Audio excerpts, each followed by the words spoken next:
Well, hello everybody, and welcome back to Behind the Line. If this is your first time, welcome to Behind the Line. My name is Elliott Johnson. I'm one of the pastors here at Stateline Church, and I am the host of this here podcast. I'm excited today because I have yet another staff member who is excited to be on the podcast today. Staff member, tell us who you are. Introduce yourself. What's your name? What do you do? My name is Leslie Petty. I am the Connections Pastor here at Stateline. What do I do? What does that mean? Yeah, what does that mean? The heart of my job is to get people connected to God and others. So whether that's like the host team, when you see people in our parking lot, to our doors, to helping people feel welcomed here, and then taking those next steps in their faith. So whether that's through baptism, that's through joining a group into community, all that good stuff. So next steps, getting them connected. Okay, so next steps. All right. What about you? Who are you? What is your family dynamic? Where do you live? How long have you lived there? All that kind of stuff, That's right? a lot. Yeah.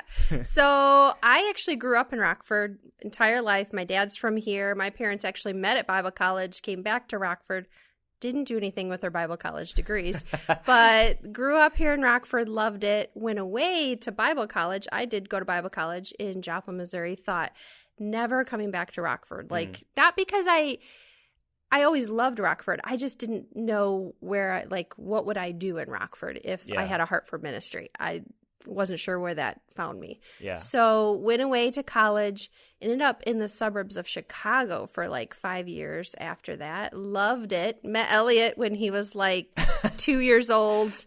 I don't remember it, but I believe you. They're like, here's the pastor's son. I was visiting a church. You were the kid running around. Lord and now look, we're working together. Now we're working together. Yes.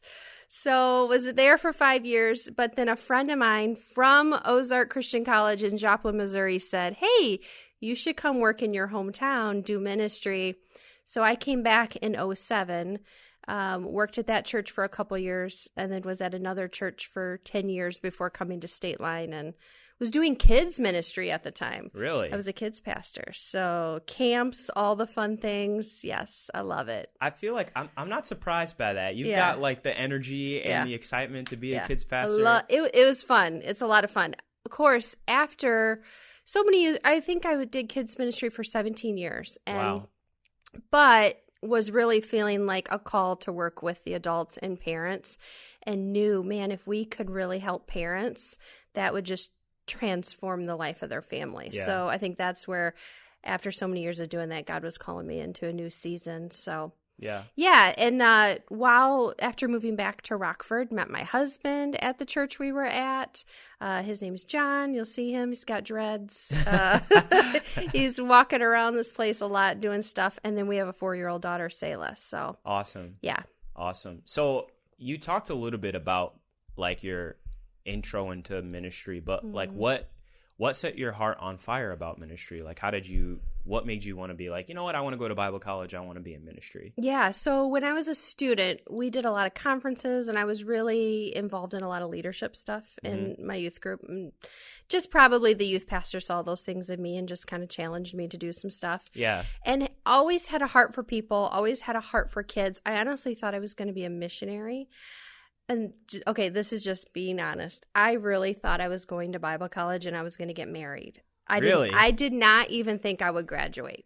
I was like, everybody gets married at Bible college and then they go do whatever with their spouse. Right.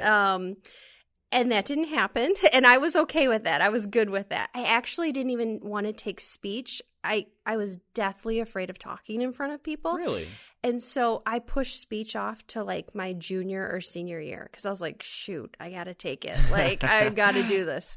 So yeah, but it was in Bible college to where my faith really became my own. It wasn't my parents. It was, man, it was a message from Beth Moore that I heard right when Passion that movement came out. And it was it's got to be yours. And is this a love for Jesus that is going to lay down your life for him? Or is this just a friendship? Yeah. And you don't really care? Yeah. So that message transformed me, and really, I remember coming back from, it was my last summer home, and I went back to school, and my friends are like, whoa, you're different. Like, what the heck happened to you? So it was very transformational in my life, and I was still always involved in the local church, even at college on the weekends. But then I had an internship, and that just really, like, just some more leadership opportunity. Yeah. And I just saw, like, yep, this is what God's calling me to. So what do you love about ministry, the opportunity that you have here in leadership at Stateline? So I like the different roles from the hospitality side. So like that's a big part of like me. Just even having people in our home, and like I love food. You know, I love food. So donuts, coffee. I love making people feel welcomed because I know when you come into a place, then you will be more open to receiving the word. Yeah. Like just what happens. And I had a season too from my last ministry to Stateline where I had an opportunity to visit like other places, and they were incredible, all the churches in town. But I just know, like, you know, when you're coming in, what you're looking for. And so that made it really fresh for me. It's like, man, I want to create a place where it's not just friendly, but it feels like home, and we really truly care about you. Yeah. But then creating spaces. I love creating spaces for people to be real. Like I can just be like, oh, like I had a terrible week, you know, but I want a place where like people can support me in that.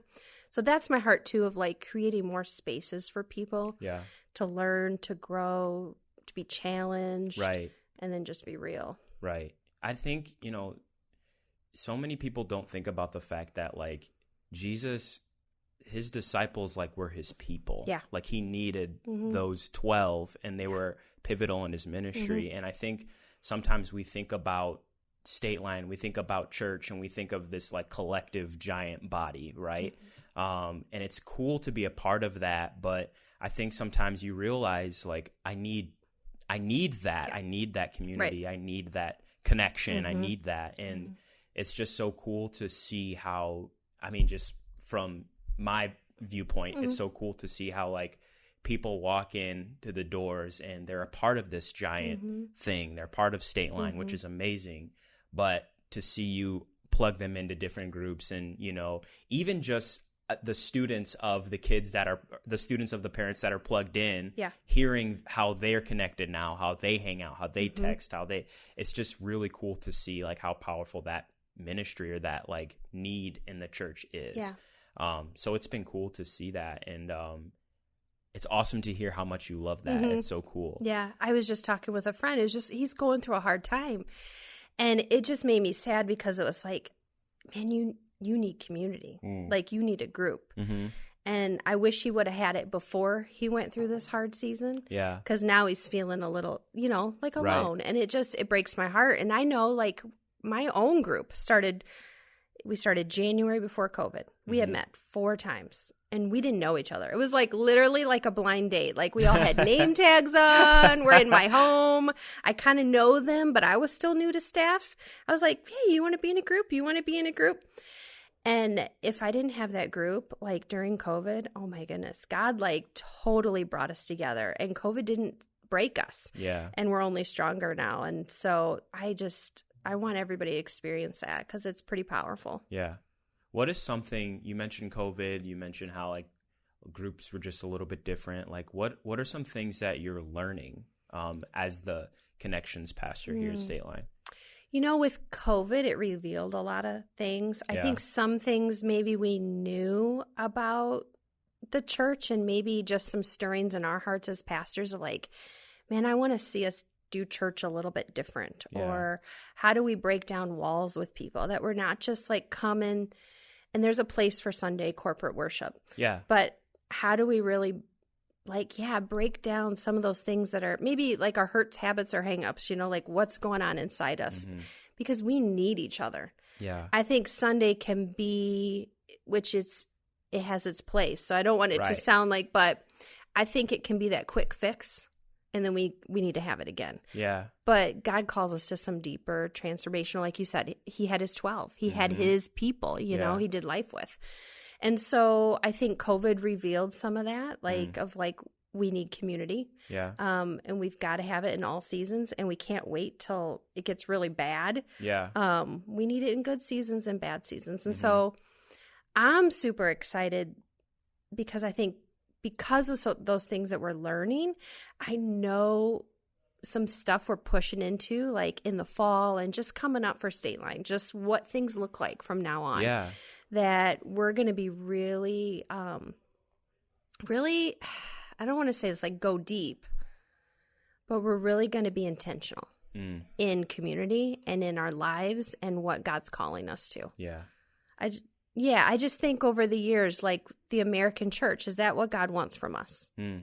So that's a lot of stirring and some reading and some things where that's probably a whole nother conversation. Oh, 100%. But those are some things that I've just been thinking about. Man, like, is this how God designed the church? So what are some things that like within this like American church narrative, like what are some things that you feel like need to change? What are some things that we can do as Stateline to change them? I know that's kind of a deep question. Oh, yeah. What can we do? I think we do a great job of just being real. And like Greg and Tyler and you and like whoever's up there speaking and just all of our pastors, it's like, man, just be real. Yeah. And like we're not putting up like we struggle, like we go through stuff. Because I think a lot of times you know, it is hard as a pastor. Like we want to be real. Right. But when we go up on stage, it's like, how much do I want to share? Right. So it's finding that fine line, but always knowing that, man, I'm just going to be my true, authentic self. Right. And I think that then you see that ripple into the congregation and you see us like we have a heart for this community. We're not just this lip service. Like we're actually going to go and do. So the more that we can be authentic and real and invite people into that daily walk with God, intentional community. I think when we talked about it at staff meeting this week, the more we can have intentional community in our lives and investing in other people, then more people will be living that way. Yeah. You know, it's funny. I was thinking about that the other day too, how like just with, you know, some of the youth stuff that I do, the church has become such like entertainment centric where everybody wants to like, you want people to come and you want people to enjoy themselves. But I think in the process of us trying to like make a place that is very fun, we've kind of done away with some of the other things that are very important, like some of that authenticity.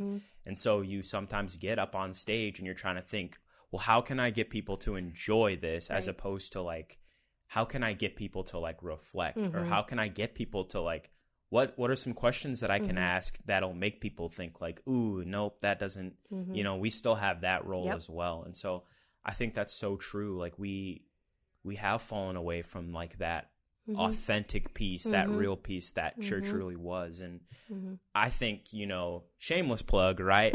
Like groups are definitely a way to get there. So you know what? Why don't you plug groups? Why do you think groups are so important here at Stateline? Oh, you know what? It's an opportunity, again, you know, just our mission, to connect us to God, but connect us to others. I really feel like if you're not in relationship with people, I'm not sure how much you're growing with God. I know that's kind of a bold statement. It is. But because God designed us for community. He designed us for people. Yeah. There's things I learned from you and you can learn from me and you can challenge me and see things in my life that need to be sharpened and, you know, changed. And when I can sit and read some scripture and we can all sharpen each other by what we're doing in life. Right. And again, in the good seasons and bad seasons, it's not just when things are terrible, but like there's things where we need to learn to celebrate and to have that part of our life too. So groups is just, you know, it draws us to community, to connect us to people, but then to connect us to Jesus ultimately. Like I said, man, this last year with COVID, like if I didn't have my group, I don't know, like John and I talk about that all the time, like, and we're all different from each other.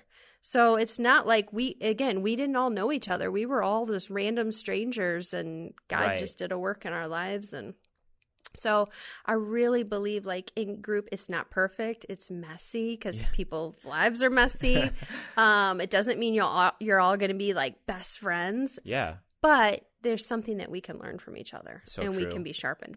But we have to be open. Yeah. Like, we have to be open to that. So true. Mm-hmm. I agree. I think if you are a listener or a watcher who comes to Stateline as a part of Stateline and you are not a part of a group or don't have a community of people that you go to regularly, like, it is so vital. It's so pivotal. And, you know, I think about some of the people that I hang out with on staff pretty regularly. Like, they don't believe the same things that I believe in, in all aspects. Yes, we believe in Jesus. Yes, we believe, you know, we're all on board for those things. But when it comes to faith, but even like there are little nuances in faith that like push me to think outside of me and I can't just think about me and project me all the time. Like, I have to think about others because that's what God has called us to. And that's the life that Jesus lived. He was always considering others. And so I think part of what groups does is it makes you every week consider others. It's so true. And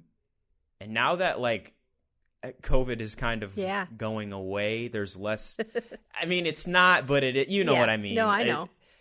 You know, there's almost, it feels like there's less excuses now, maybe. Yeah, that might be a bold statement too.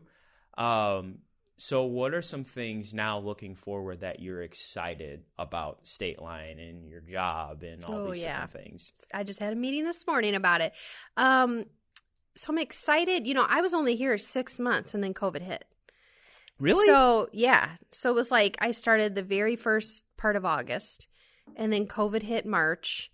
And then we're all shut down. It was like, I was just getting started with groups. Dang, I didn't even realize that. Yeah.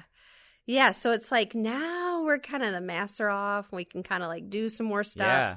So I'm excited. Again, just been our heart as Greg, Tyler, and I have just been talking and, you know, staff, we've been talking about like, man, it's time to take our family, our church body to some new levels in their faith and helping us to grow deep and building a really good foundation in our faith and not just being reliant on that Sunday morning. Like that's a great and that serves a purpose, but there's got to be more to what God's calling us to.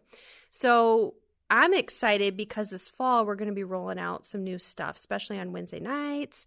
It won't be table groups anymore. That'll be a little different. Wow. But we're going to be rolling out something called Rooted, and the church family will be hearing about it at the beginning of August. Awesome. But it's going to be an intentional season. It's 10 weeks that will be, you know, whoever wants to join in can. We'll have them 3 times a year. But it's going to be a good 10 weeks of taking people deeper in their walk, learning about spiritual rhythms that God calls us to and what that means and how that affects others in our life and in our world. So interesting. Yeah. I know that's a lot. It is. It's a lot, but it's going to be cool. Can I ask you about spiritual rhythms without you spoiling too much about Rooted? Is that possible? I think so. Okay. Maybe. Yeah. Can you give us like a little insight on what spiritual rhythms kind of look like? So there's 7 rhythms that we're going to be talking about. Okay. If I can remember all 7. But some of that is, what's your daily life like with God? Why is that important? What does that look like? Prayer, serving, generosity, just with our time and our talents. Like, what does that mean? What's God calling us to? Yeah. There's some weeks in there we talk about, you know, our story. How do you even share your story? Yeah. Greg was even just saying today, he's like, Tyler was just saying, somebody just asked me, like, I need to know how to share my story with people at work or in my, you know, every day. And it can be overwhelming. It's like, do you want the 1.5-hour version? Right. Nobody wants to sit there for an 1.5 hours.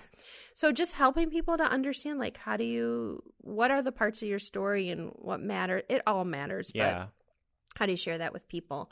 Sorry, I'm not sure what all were. But those are just some of the things that like strongholds in our life that we just need to be free of. Everybody has them. Yeah. So true. Everybody has them, and I think we look at people and think, "Oh no, they got it all together." Right. It's like, no, we're all messy. Right. So, yeah. So those are just some of the things we'll be talking about. And then there's a big party. We have a big party at the end. So I'm all about the food. So I'm already thinking about what we're eating. But it'll be a big celebration because I think that's a discipline and a rhythm that we forget about.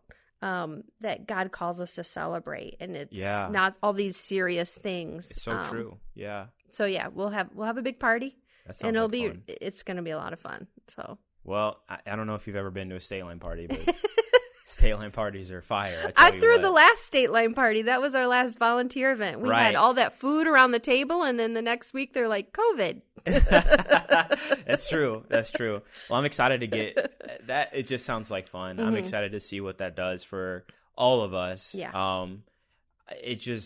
It's so true. Like we talked about that a little bit, just the authenticity piece. I think this is going to give us a perfect opportunity. Yeah. And I think the thing that I'm excited about, obviously we know more than the listeners do, but sure, it is, everybody's going to be doing it. There's not, so, anybody you get coffee with, anybody you try to connect with over the course of the 10 weeks, like you're going to know, what's going on. There's not going to be anyone that's out of the loop. Right. So it's almost like, I know FOMO is a real thing. Like you're gonna miss out if you don't participate. You're not gonna know what everyone's talking about. And you know what I love about Rooted is it doesn't matter if you've been following God for a week or you're not really sure about God or you've been following Him for 40 years. Like it doesn't matter. Like this evens the playing field. So sounds exciting. It's gonna be good. Well, thank you so much for giving us that inside look, and thanks for joining me on the podcast. This is fun. Do you have anything else you want to plug? No. Anything? Okay. Don't think I'm drinking Diet Coke. This is my fancy Diet Coke in here. You weren't supposed to tell them, but now they know.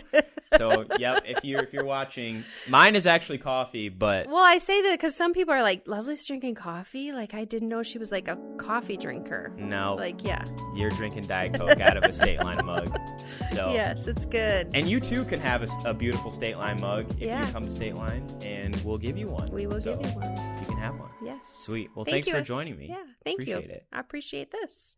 It's good. Thank you. All right, guys. See you later. Thanks for joining us. Bye.